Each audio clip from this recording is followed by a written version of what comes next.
E repitam junto comigo. Juro, pela minha fé e minha honra, e de acordo com os princípios éticos do profissional de educação física, exercer com dignidade, zelo e competência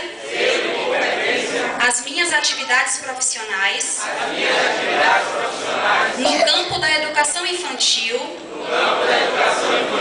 fundamental, médio e superior, em prol da saúde e da educação, lecionar os conteúdos do componente curricular, bem como pela prevenção,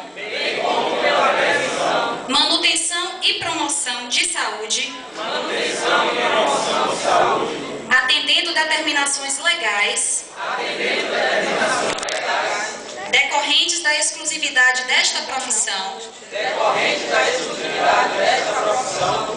na prestação de serviços à sociedade, neste campo destacando meu papel de educador, estimulando o desenvolvimento científico, tecnológico e humanístico, para um estilo de vida ativo e saudável. Assim juro.